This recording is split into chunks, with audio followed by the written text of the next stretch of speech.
evening, everybody. Welcome along to this edition of SportsView on Monday, the 21st of October, 2024. Good evening, Joe Waters, and welcome. Good evening, Pat. Evening, Derwynne. Good evening, Derwynne, and welcome along. Hey, Pat. Hey, Joe. Now, we generally start off with soccer, and there's a Premiership match until the very last one of the weekend on tonight. Nottingham Forest are playing Crystal Palace, so it has just kicked off.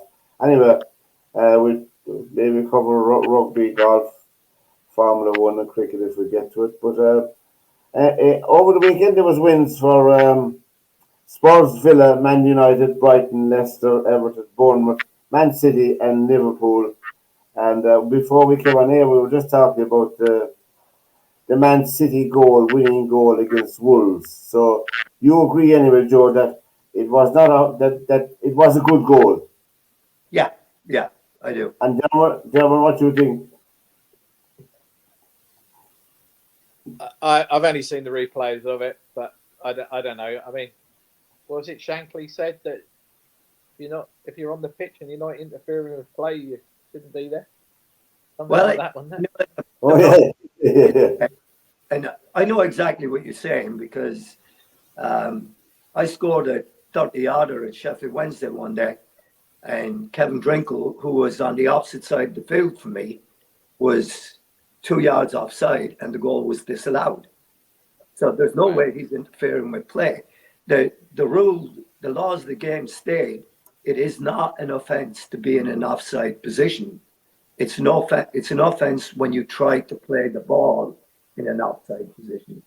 And Bernardo Silva did not try to play the ball from an offside position.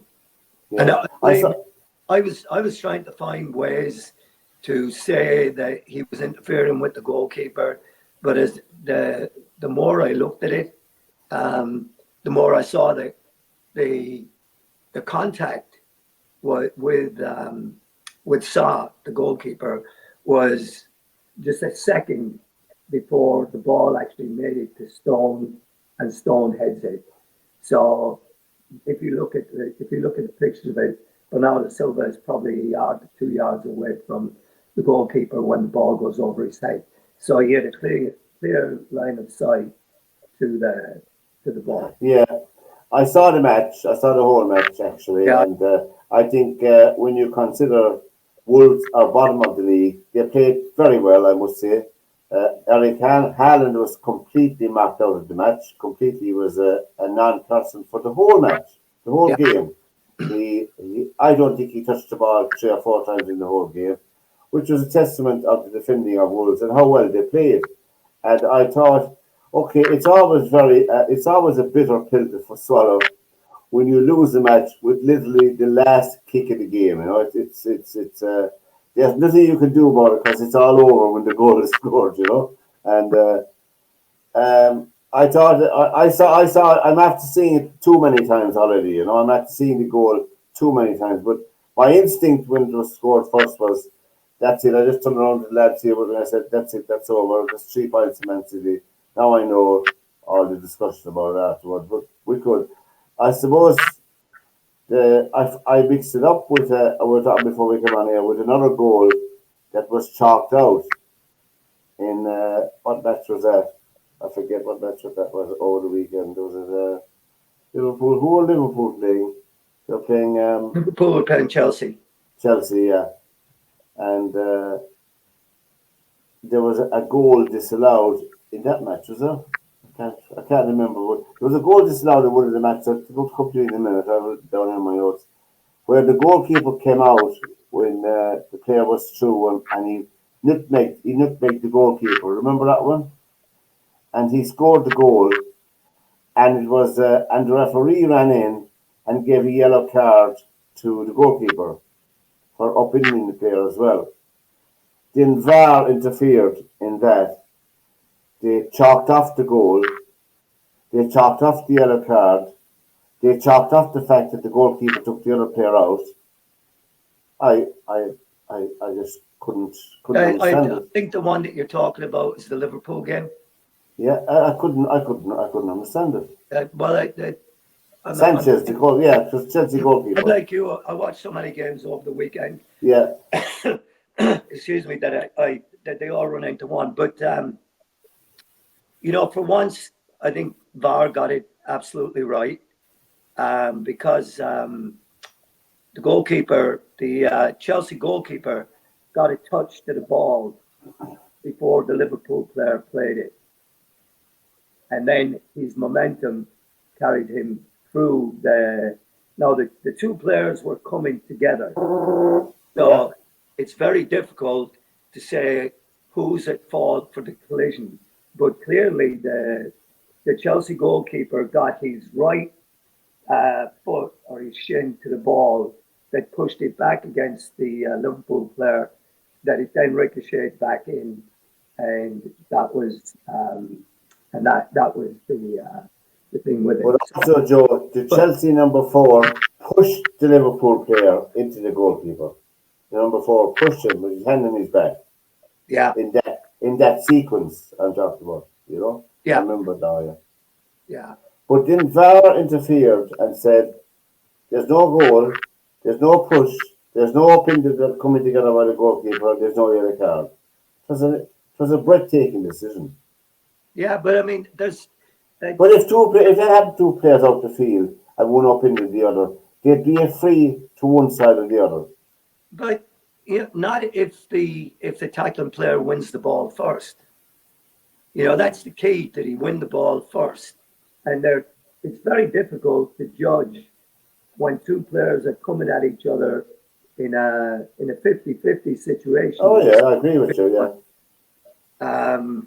So to be honest, I think that that VAR got it right, and they assisted the referee in the way that they're there for, because it clearly was not a penalty, because the goalkeeper touched the ball first. So and he's halting his momentum as he's coming out. He's come out and he's made himself as big as possible, and as his leg is coming, he makes contact with the ball, and then the Liverpool player, his momentum carries him forward into the goalkeeper. In my opinion, not to be. So So that to me was really a no call from that standpoint. The ball did go off of a Chelsea player, I think, to go out and play. So it should have been a corner, I think, for Chelsea. Nevertheless, it's a good win for Liverpool, I must say, because Chelsea are pretty good, John. Yeah, two good teams. Yeah, I enjoyed watching the game. I must say, I enjoyed the game. And Van Dijk's, of course, contract is up at the end of this year, the end of December, and so there's the usual hustle bustle speculation about him. But I don't think he's going anywhere. I don't think there'll be many clubs. I mean, what age is he? 32? He might be. He might be 31, 32. He might be 34. Yeah, well, anyway, Man United had a very good win over the weekend, and they played well as well. I thought they played well as winning. Yes, they did. Man United team, and I still think, I know he's injured. Harry Maguire's injured, but I think he's the back that deserves his place in that team anyway. But nevertheless, they had a good win. Did you see the match, Derwynne? No, I listened to it on the radio, but again, I think, they played better in the second half than they did in the first half. Yes, that's true. So maybe there's a breakthrough along the line. Yes, Spurs still seem to be prone to counter-attack stuff. They commit on their press. They don't seem to be really committed to getting people up the field on the press, and their midfield seems to be a bit spread out, and Brentford took full advantage of that. That's where most of Brentford's opportunities came from, counter-attacks and what have you. So, but to be fair to them, they played very well. It was unfortunate, the goal they gave away. I think if the centre back had stayed on the field, that it might not have happened. Yeah, it was a sloppy goal to give away, but they got their 3 points in there, which they badly needed. That's Man United. They have, I think they have 11 points now. 11 points out of 24, or eight matches played. So, they're still in progress. And I think that the speculation and the euphoria and the thing in the media about Ten Hag is finished with now. I think that's put to bed. He's the manager, and I think it might settle down. I think the team might settle down, although I do feel that they need more players. But anyway, up in Scotland, across the border, Celtic and Aberdeen met to two unbeaten teams in the league, and would you believe it? It finished 2-2 between Celtic and Aberdeen, the two unbeaten teams. So they're still unbeaten. And our adopted team, Bonnie Rose, in the Scottish second division, they had a home win 2-0 against Edinburgh City. Now, I don't know where some of those places are in Scotland because there are teams in that second division, with all due respect to all the teams, I wouldn't know much about them, but that's Bonnie Rose. There's 10 teams in the second division in Scotland, and they are in fifth place at the moment. That's Bonnie Rose on 13 points. East Fife are leading that division for people who are interested in that, apart from myself. Elgin City have 20 points. Peterhead have 18. Stirling Albion have it. What Stirling Albion in the Premiership one time, weren't they? I think they were. I think they were. They're in fourth place, and Bonnie Rose are in 13th place. There you go. And they have an event tonight in the community centre, but obviously we can't be there, after win. But I think it's a bit of fun, Peterson. Grimsby, they lost at home, Joe. Grimsby lost at home, but the reason I'm saying this is Grimsby now are in the top 10 in Division 2 as a result of other results around them, and they're only 3 points off the playoff places, even though they're in 10th place. So it's a very tight in Division 2. Mbappe, of course, scored for Real Madrid over the weekend, and their 2-1 win over Celta Vigo. Bayern Munich beat Stuttgart by 4-0, and Harry Kane got 3 goals, got a hat-trick for Bayern Munich. I mean, the man only has to turn up and score, it looks like it, but there you go. Still, you have to put the ball in the net, no matter how there's still 11 players on the field against you, no matter how bad the opposition may be. And he's in good form, which is good for England as well, I must say, Thomas Tuchel, Derwynne, does Thomas Tuchel give you a lot of encouragement managing England?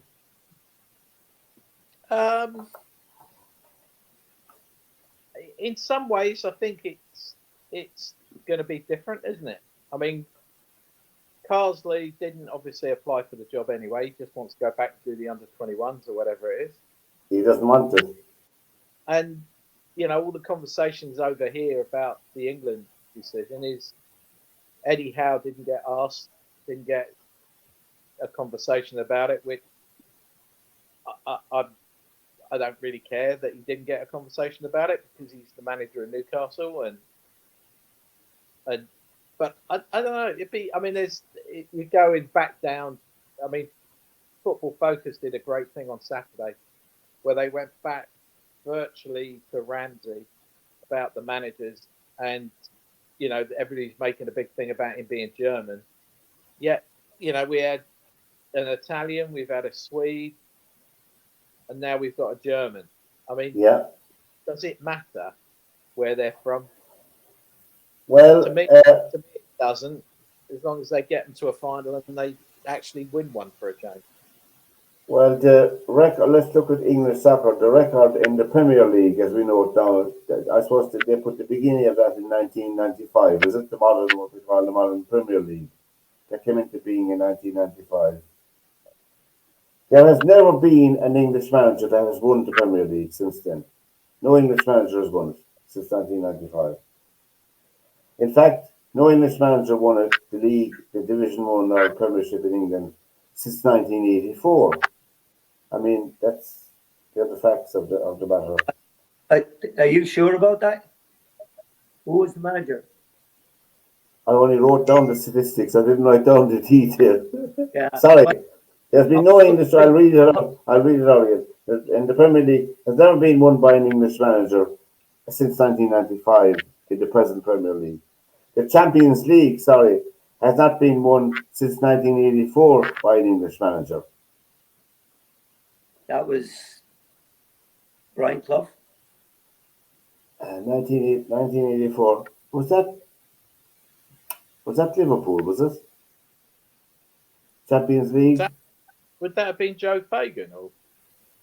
We won of them with Joe Fagan Liverpool. lost it, didn't he? Didn't he lose the European Cup final in Brussels? Isn't that when Juventus beat him? Yeah. I think it, When they had Heysel, wasn't it? that time. That was Heysel, wasn't it?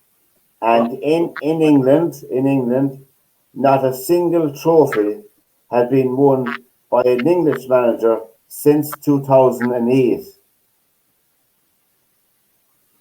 That's including the League Cup, FA Cup, and the Premiership. So there's no. Steve McLaren was the last one to win one then with Middlesbrough. Gosh, you could be right. You could be right there. Because I know that Howard Wilkinson won the last of the English League championships before they turned over to the Premier League to beat United on the last day. Well, United played on the last day. Leeds didn't. United played, I think, at West Ham on a Sunday, and Leeds had already played their last game on the Saturday. And so Howard Wilkinson was the last English manager to win the First Division Championship, and that was in the 1990s. Yeah. Joe, you know Des Kennedy, don't you? Footballer from Limerick. Who's that? You, Des Kennedy, do you? Oh yeah, Des Kennedy grew up in the same street as me. Yeah, I have He taught me. I have a piece of video and audio here for you. You might enjoy. Limerick had glory days as well under own hand. And their first tie in the 1980 European Cup was against Real Madrid. Wow. 6-time winners. So Markets Field was the traditional home of Limerick FC. It's now owned by Treaty United, but organisers moved the game to Lansdowne Road. Many fans decided not to travel to this game in protest. They're taking on Real Madrid, but they take such a stance, and only 5,000 Limerick fans were there to witness history. Here's a chance for Nodwell with a free kick. We got a free kick.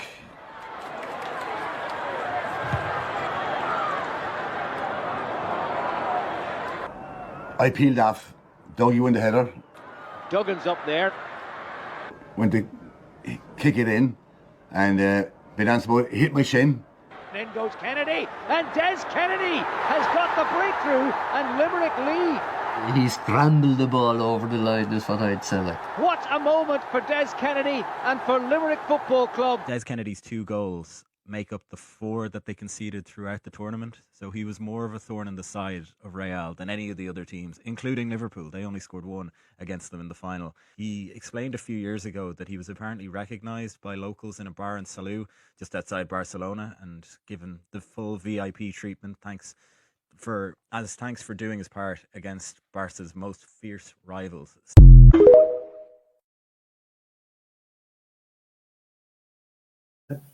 I thought you might enjoy that. That's brilliant. Yeah. I love the fact that the Barcelona fans looked after him. Oh, yeah, go to it. Anyone who goes against Real Madrid is their hero. So, That was that Jimmy Nodwell? Was that Jimmy Nodwell? No. I don't know who the other person there was. It could have been Jerry Duggan. Yeah, Jerry Nodwell, but there was a Jimmy Nodwell who used to Cock I City don't one think time. Nodwell is living in Limerick, is he? Yeah, I don't know. I know Pat Nolan is. I know Kevin Fitzpatrick is. Yeah. Uh, I just came across that last week. Yeah. And great days. Now, after the Premiership, you have Liverpool on 21 points. You have Man City on 20, Arsenal on 17, Villa on 17, Brighton on 15, and Chelsea on 14. And as I said, Man U are on 11. So there you go. So after 8 games in the Premiership, and in the Championship, Leeds beat Sheffield United Friday night 2-0 at home.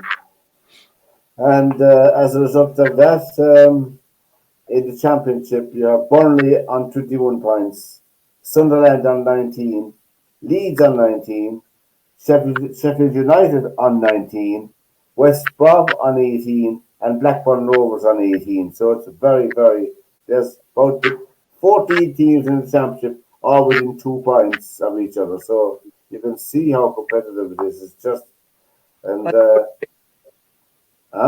It's a great league. It's very competitive. the soccer is fantastic. I love watching it. It's just lose a lot of sleep watching it late at night, but there you go. Wrexham beat Rotherham 1-0 away, and in League One. So Birmingham are on 25 points, and Wrexham are on 23. Wycombe Wanderers and Mansfield Town are both on 20. Exeter are on 19, and Huddersfield, remember they're in the Premiership not so long ago, they're on 18 points. So there you go. That's the soccer. But I think Thomas Tuchel has been given a short-term contract. I think that it's to qualify for the World Cup, isn't it? That would be his main issue with. Yeah. And where is the next World Cup? I forget. I know where the next US. World Cup. The US, yeah. America. Where? Where is it? Where is it? Yeah, we've got Is it America? Is it America and Canada? America, Canada, and Mexico. Right. To God. Where's the final going to be, Joe? What's that? Where's the final going to be? I think the final would probably be in Giant Stadium in the Meadowlands. Right. Because it's mainly the US. And they're sharing with Mexico and Canada. So I would think it'll either be in New York or LA. I'd say Canada will get a semi-final, and Mexico will get a semi-final, and then the final will be in New York. I don't know. I'm only guessing. Yeah, but it's a tough. LA has got. They've got 2 fantastic stadiums now. With the Rams and the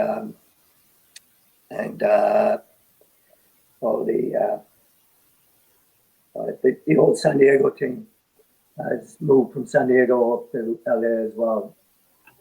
And would the US team have a decent team? Oh, the US will have a decent team, yeah. Well, yeah. And Pochettino now is the coach.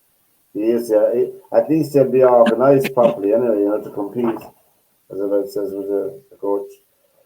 We also, Lear Media, the SportsView is the program. Don't forget to subscribe to our channel. Press the red button on the right-hand side. Subscribe to our channel. We're going to have some results now from the weekend as well. English Premier League. Everton 1, Manchester United 3. Crystal Palace 4, Leeds United 1. Chelsea 4, Sheffield United 1. West Ham 1, Fulham 0. Sunday, West Bromwich 0, Tottenham Hotspur 1. Leicester City 1. Wolverhampton 0. Manchester City 1, Liverpool 1. Arsenal 0, a strong village 3. No, that For us, yeah. that caught my eye over the weekend, and it was the show when you do it night. That's how to come up in your feed. But I thought it was very funny, But I suppose we look at things like that, and Leicester, like if we weren't living in England, when you look at it written down, it's and the same with West Brom, I like the Sheffield. Anyway, we had left field. The, the United Rugby Championship continued apace over there, and Munster were over in South Africa for their games against the Stormers and the Bulls. And they were, again, their usual shambolic self this year. It's worse they're getting with every game. And they were beaten 34-19 by the Stormers. And I saw most of the match, you know. And also beat the Ospreys 36-12. And Leinster beat Connacht 33-12. Edinburgh are top of the league. Edinburgh beat Cardiff 27-8. You can check the rest of the results for yourselves. But the table is not looking good for Munster. Leinster are top, with 25. The Lions are 18. Glasgow 18. The Bulls are 15. Ulster 15. Edinburgh 13. And Connacht 13. And Munster way down with 11 points. Did anyone really see the rugby ranked over the weekend? I didn't see any rugby. I was watching Premier League for most of it. Yeah, and also over there, of course, in America, you had the U.S. Grand Prix was run off, you know, and the rules of Formula One, I think, are really got me slightly upset, even though I'm not a big fan. But Norris was relegated to fourth place for passing out Verstappen. For passing him out in the wrong place. I didn't know there was a wrong place to pass out a car in a Formula One race, but apparently there is. And you know that the points are vitally important. There's a huge difference between third and fourth, but there you go. He was taken away from third and put down to fourth, and Verstappen was bumped up to third. Charles Leclerc won from Sainz, Verstappen third, and Norris fourth, Piastri fifth. 354 points now Verstappen has, and Lando Norris has 297 points. So it's right, 57, and it's 25 points for a win. So, you know, 2 wins for Norris, and there's 7 or 8 races left. He's running out of races. But anyway, that's the Formula One. I didn't see any of it, only the highlights. I didn't see it live, you know. I saw the highlights this morning. I don't understand the rules myself. I don't know why he got a 5-second penalty. Maybe, I don't know, maybe Verstappen is the Man City of Formula One. We don't know that. We don't know. Might be unfair to them. But anyway, that's the way it panned out. And then in the women's cricket, the women's T20 cricket, it's unusual. The reason I bring it up, Derwynne, you probably know this, for followers of the T20 cricket, the Women's World Cup was held over the last couple of weeks. And it was unusual that either England or Australia were not involved in the final, because Australia have won the last 7, I think, editions of it, as far as I know, the last 7. And there was loud murmurings, to put it another way, about world cricket, about, you know, if the other teams weren't able to bridge the gap, what they perceived as the enormous gap between England, Australia, and the rest of them, they'd have to call into question the viability of the tournament. That's it in a nutshell. But anyway, the final was contested between South Africa and New Zealand. And New Zealand won by 8 wickets. That means there was no bowlers left to bowl anymore, Derwynne, is that right? Yeah. All their bowlers were out. Yeah, all their batsmen were out, but they all their batsmen. Yeah. They had 8 wickets left, and they had no one to hit the ball. Yeah, so they'd only lost one player. One player was out. Go away. So they won $2.34 million for winning that's New Zealand. New Zealand is the size of the population of Ireland, more or less. And South Africa got $1.17 million as runners-up. So it was nice. They're not saying it failed the women's T20 tournament, but it went a long ways to resurrecting interest outside of England and Australia in the women's game, you know. I mean, I thought women's cricket was played in nearly every country, anyway, you know. I think it is, but it goes a bit like the women's rugby. There's like teams that are professional, and then there's other semi-pros, and then you've got a bit like rugby, women's rugby. Yeah.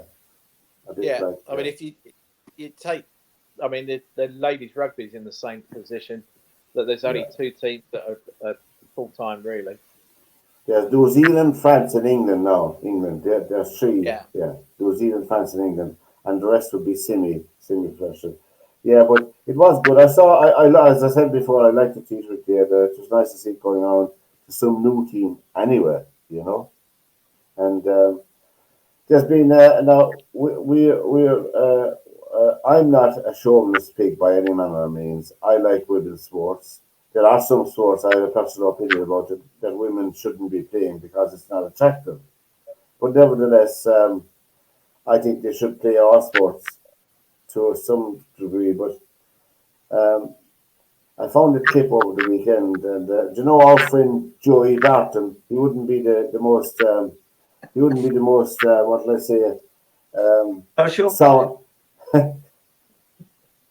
You wouldn't take him out for a pint with you now, would you? This ain't going to be an argument PC, in is an it? empty room. So it's according to Joey Barton. According to Joey Barton, In the mirror, can't he?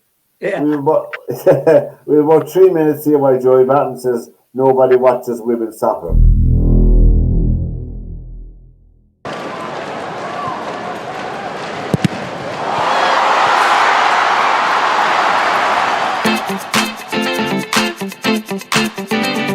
Iremos contigo para que nos platiques cuando viene este disparo que prueba Emily, se le va la pelota y el gol.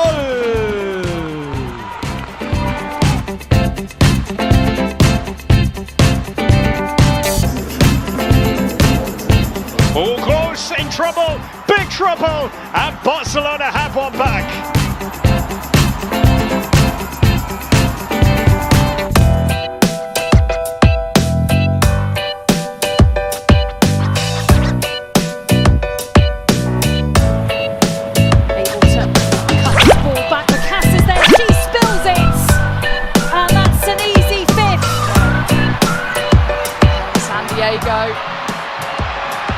Chicago haven't cleared the ball. Almost a horrible error, and it's there. It's the equaliser. Bit of pressure. You're aware that you can't hold on to the ball too long. Oh, risky. There's a goal. How about this for Washington Spirit? Crystal Thomas took it right away from Harris. We're meant to be next summer. Anya Gorman's ball back. Oh dear, it's gone in. An own goal. Calling for the goalkeeper to come. Oh dear. McManus redeems herself. And no, it's a catastrophe for England. In the end, it's got it off Billy Bright.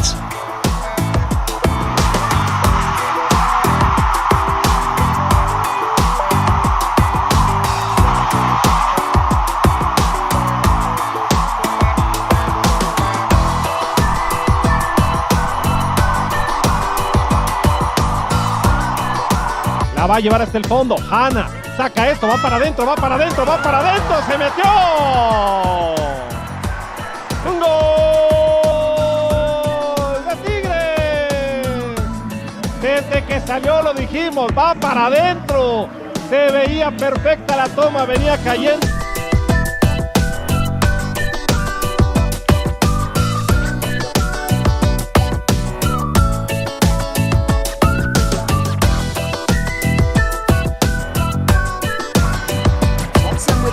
Chicago on a miss hit right in front of goal, and it's there.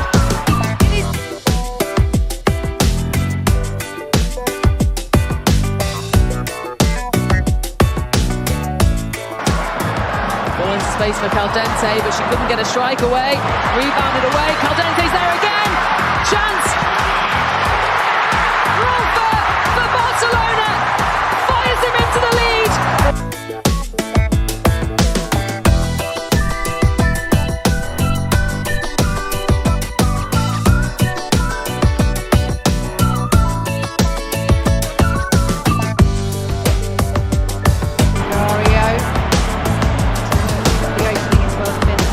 Almost. Boticova doesn't know what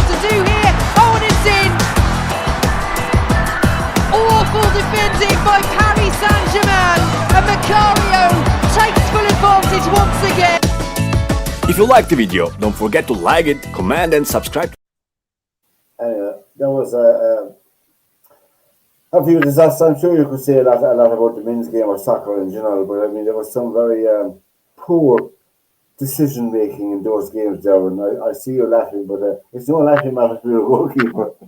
I thought Pickford was in there for a minute. But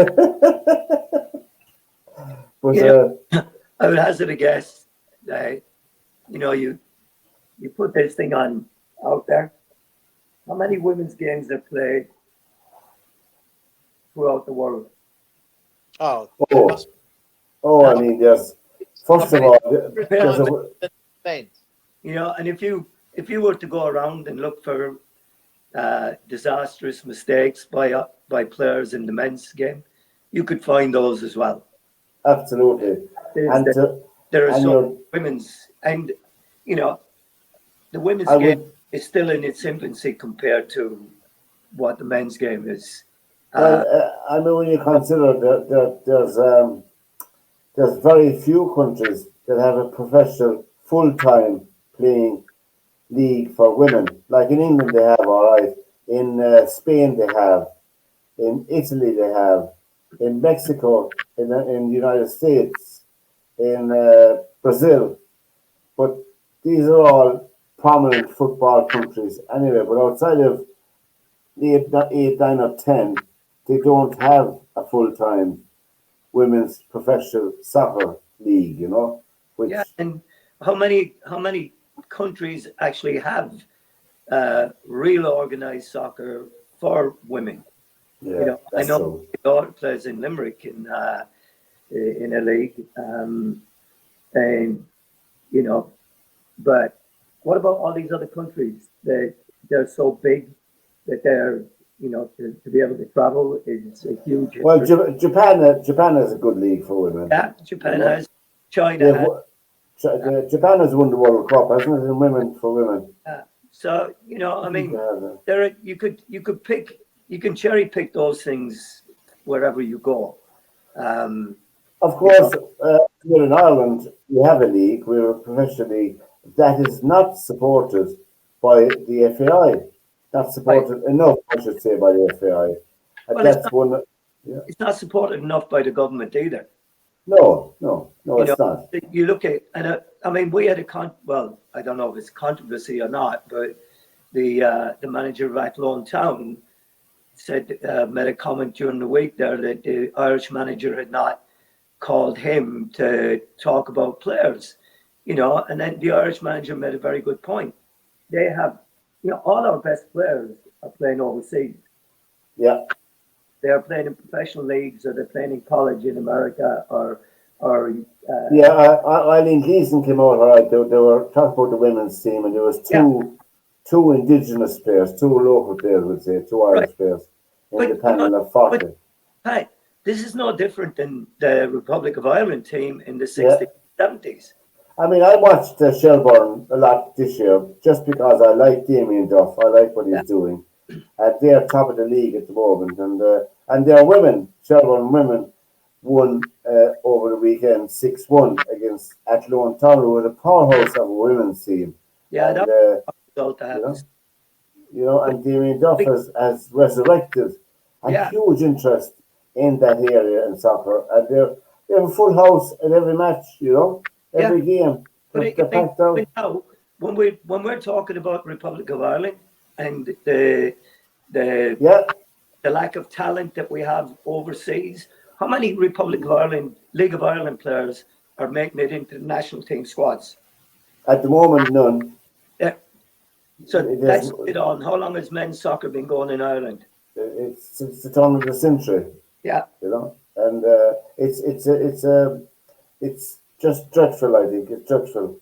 Now, Northern Ireland during the Nations League, they had a 5-0 win over Hungary. Was it over Hungary? Yeah, they had a 5-0 win in their group over Hungary. Just couldn't find. They have a decent team. They have a lovely young team. Northern Ireland, I'm talking about. But League of Ireland, you see, if you're a soccer player with talent in Ireland, and you're being watched by coaches and all of that, there is no progress for you in the Republic and in soccer.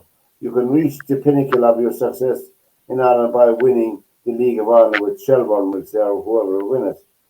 But after that, that's the end of your aspirations, particularly if you're going to be ignored by the international team, you know. Then what do? You either get disillusioned, give up, or you go abroad to England or to Holland or wherever if you're spotted.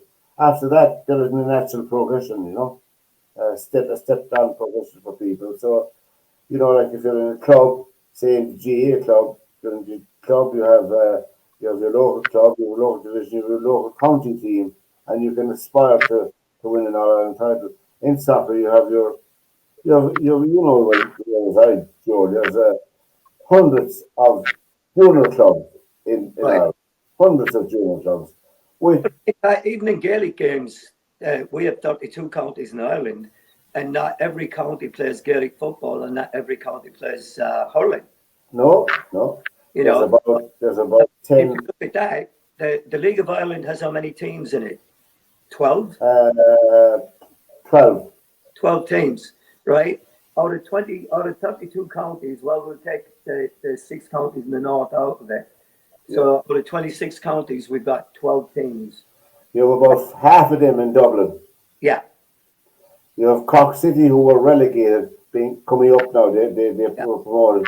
But then you have a hugely past successful club in the League of Ireland, Dundalk, who were relegated the weekend. They're gone now. You have Drogheda United, Dundalk, and then over on the other side you have Finn Harps up in Donegal, you have Sligo Rovers, and you have Kerry, who entered the team last year in the first division. But all the Western Seaboard is empty of League of Ireland. Team in Derry, right? Yeah. Derry City and Athlone Town, who've been there, as you know, a long time anyway, you know. Yeah. And after Longford Town were in the first division, but you have pockets, but that's it. Yeah. You know. So, the thing I'm saying that, you know, we just don't support it. You know, we wonder why our national team is not good enough. I mean, we have 12 teams that are in the Premier League in the Republic of Ireland. That really is telling you everything right there. There are not enough players to support other teams. I mean, I'll give you an example. For winning the League of Ireland now, Shelbourne, they'll get about €175,000 for winning the League of Ireland. Now, they are a professional outfit, Shelbourne, just to pick Shelbourne now. They have a squad of, say, 25 or 30 players to pay every week. Not every second week, every week. They have a manager. I don't know what Damien Duff will be on, you know. The idea, Damien. And they have a director of football, and they have a physio, and all the things that go with a soccer club. I mean, that to me is absolutely electricity. One of the companies are sponsoring the League of Ireland. I think the FAI could throw €1 million into the pot as well, you know, into the pot, and make it decent for people, you know. But it's a huge. I mean, it'll be finished. The League of Ireland will be finished in the next 2 weeks. They don't play winter soccer anymore, you know. Which, thank God, when you see the pitches, the surface they had to play in during the winter time, you know. But they don't play it because they mainly concentrate on the summertime, which is when the people are out and about anyway, you know, in the long evenings. So they have some elements of it correct. There's a huge improvement in facilities as well around the country, around the ground, you know. I remember sitting in a concrete block. Can you imagine that, sitting in a concrete block? A soccer match, you know? Yeah, but we all know stories about but I mean, just think about it alone, right? You were talking about Scotland there a while ago, right?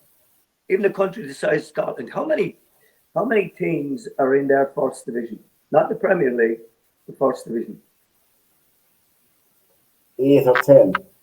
There's only 8 or 10 in their second. The equivalent, their second division. Yeah. Is that all they have? In the championship, well, they have a first, a second, and a third. They have a third division as well. Yeah, they have a third division.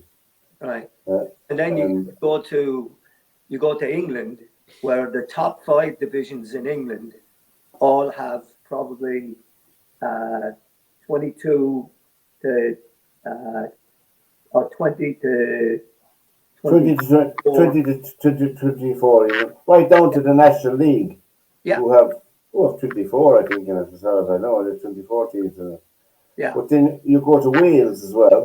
Wales, well, there's some of the Welsh teams, successful clubs, playing in England anyway, in their leagues, like Wrexham comes to mind. Right. And Cardiff were in the old Premiership, wasn't it? The Premiership was that. And Swansea.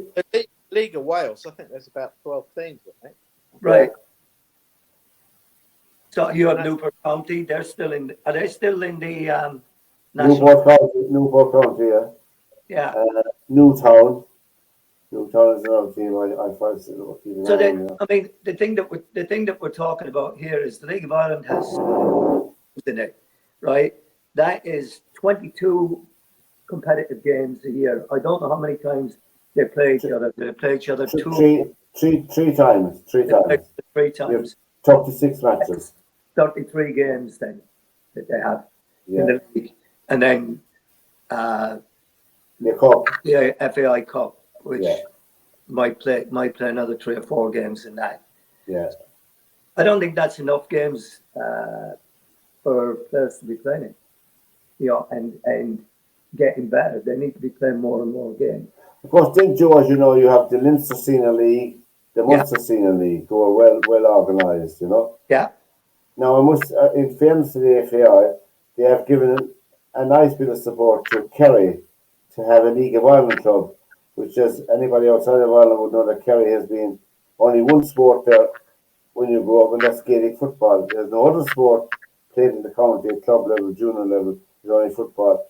And to get a League of Ireland soccer team in Kerry was just phenomenal, And they've done very well in their first year out, and they've done very well. They'll probably finish second last to last, but they've got some very good results, and fair play to them. Local talent, local talent, and there's great. Kerry Kerry, we all know Kerry are a huge Gaelic football club, right? But the difference between soccer and Gaelic football is not that much. No. So when there is another sport that they can play, because all these Gaelic football teams, when they're training, they have a soccer night where they just play with the ball on the ground. Or at some part of their training session, it's eye-to-ball contact. They do that in their training. So it's a logical step that some players that can't make it to the squads on the Gaelic football team would move sideways to a game and move sideways at a younger age. That might give them a better chance of having a career in another sport. Yeah, that's true. That's true. So it's interesting. I mean, I don't know the answer to it, and until, like you talk, I mean, there's people talk about it all the time. We have greyhound racing, and we've got horse racing that get millions and millions of euros from the government. And greyhound racing. Yeah, and the only reason I can think that they get this kind of money off of that is because of the tax the government rakes in from the gambling, from the pay, the race tax and what have you. And that's the only way that they can justify what they're doing. And we have all these other sports that are being left behind. I mean, how many people go to the Limerick races? Well, this weekend there was a race meeting in England, in Limerick, Saturday and Sunday. Yesterday was the Munster National and the National Hunt card. And all the top trainers from Ireland were there. Gordon Elliott, Mullinses, O'Brien's, they were all there. And there was a sizable crowd. I don't know what the attendance was, but it was shown on all the racing channels, shown cross channel as well, the Limerick meeting. And it was prominent, and it is well supported. I don't know what the attendance was, I should have looked it up, but Yeah, but when you consider the appalling weather for half the day and Sunday, there was still a sizable turnout for it. So there is, but you get I mean, the there was racing at Ascot on Saturday. yeah. And they had nearly 30,000 people there to watch. Yeah, they would. Yeah, they would. It's huge. I mean, it's massive over here, isn't it? It is. Yeah, but I mean, how many? The point I'm trying to make here is how many racetracks are going at the same time. You know, so last Saturday now between England and Ireland, you had 7 race meetings. You had 1 in Ireland and 6 in Britain on just one day, just Saturday. Right. 7 race meetings. You have an average of 5 or 6 every day. You know, between England and Ireland, and you must remember Windsor night races on a Monday evening. They have 7 races on during the summer at Windsor night races. How many people do you think go on a Monday night to the races at Windsor? At Windsor, I'd say it to be full. It's 20 or 30,000. Can't get tickets. It's about 20,000, 25,000 in there. Yeah. Well, I remember race nights in the Marcus Field when it was the Limerick Greyhound racing track.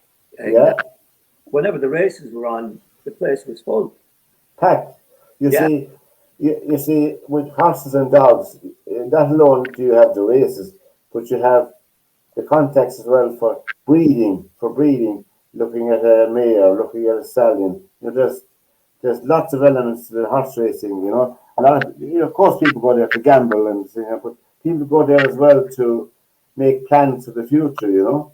You have a good mare running and, you know, and you could sell her after a race, I mean, and make a few hours. So there's lots of elements to racing that you wouldn't get in other sports, you know. When I was at Leicester, we had some of the lads playing for Leicester City at the time, like Graham Cross, Alan Willett, guys like that, Peter Shilton. They were all big into racing, and 4 or 5 of them anyway bought a horse, and it hadn't been that successful, right? It was costing them money to have it in the barn and to have it fed and the whole thing, so that it never won a race. So they put it in a selling play, right? And the lads didn't even go to it. You know, they didn't bother going to it. They had something else on. So the horse anyway wins the selling play. Yeah. And the trainer now has a decision to make. Does he sell the horse or does he keep it? But they have to buy it off of themselves.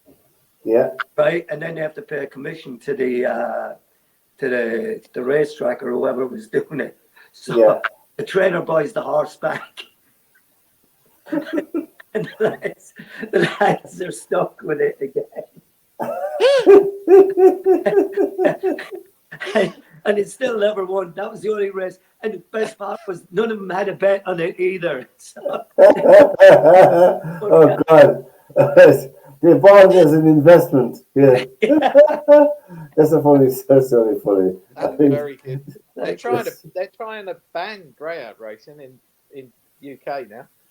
Yeah. There's the same in Ireland. Do you have coursing over there? They have coursing here, hair coursing, very popular here. And have you ever been at a coursing meeting, Derwynne? Have I ever been? Yeah. No. I've never been to one either. Well, I grew up in the country, so it was one of the primary events of the year was what was it called? Oh God, I know what the name of the area now, Lumberstone Coursing Club or something, but it's a huge occasion. Huge event. Wembley was big greyhound racing. It was a huge event. I mean, it was a huge money spinner for the parish, and then there was a big dress dance that evening in the local hotel. I mean, there's something to behold. I'm not extolling the virtues of coursing at all, you know. But when you go up to you go up to the environment, that was it. You did it. That was entertainment for people, right? Because there was very little else around. You know, you were just like Christmas. You were planning all year for this, you know, and you had your dog, and if you had a dog, and you know there was people coming around looking at the dogs, and a lot of dogs were born out of it. A lot of top class dogs came out of the court. The same as the point meetings, you know, the point meeting for horses. A lot of good chases came out of point to point. A lot of good track greyhounds came out of coursing. So with the same connection there as well, you know, for people to make a few bob out of their investment, so to speak, you know.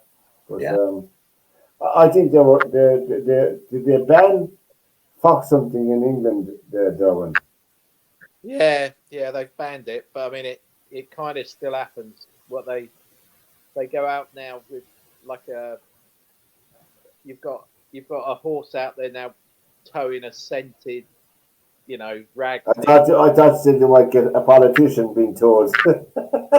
Yeah, no, they've got this sort of, you know, a dummy fox that they go out to try and, but they go out on the same places that they went out before, and old Freddie the fox sitting in his hole doesn't know the difference, does he? No. When no. dogs come in, what's he? You know, they're not supposed to capture the real fox anymore.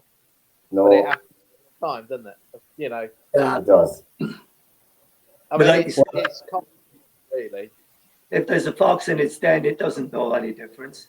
Yeah, no, it doesn't know. It doesn't know. Oh, that's all right. They're having a. Would there be much of that in the US, Derwynne? Would there be much of Joe? Would there be much of greyhound racing? Well, I know there's horse racing now. To be honest, I've never heard of greyhound racing in this area.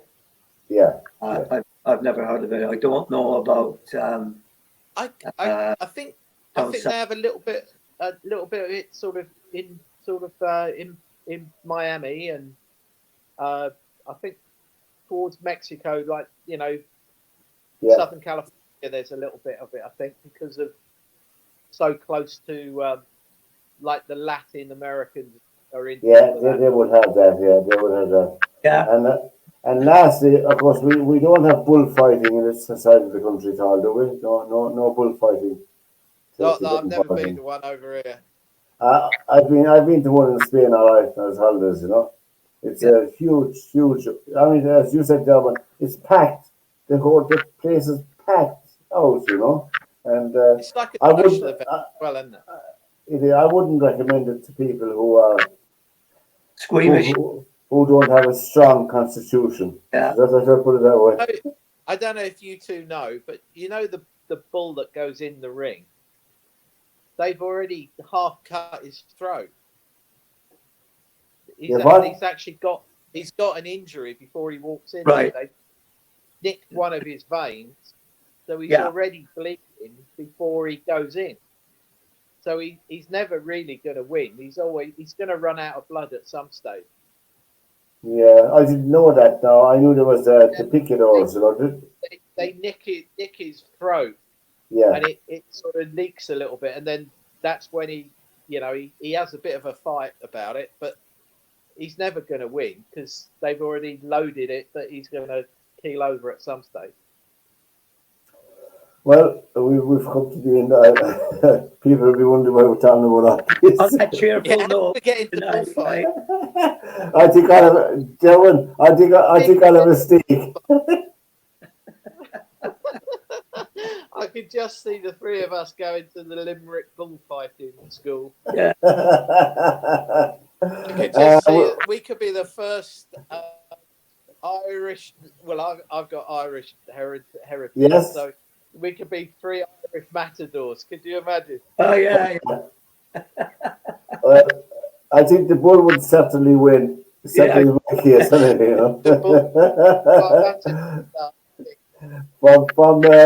From Derwynne, Honan, from Joe Wallace and myself, to see you again next Monday. Take care and have a good week of sporting.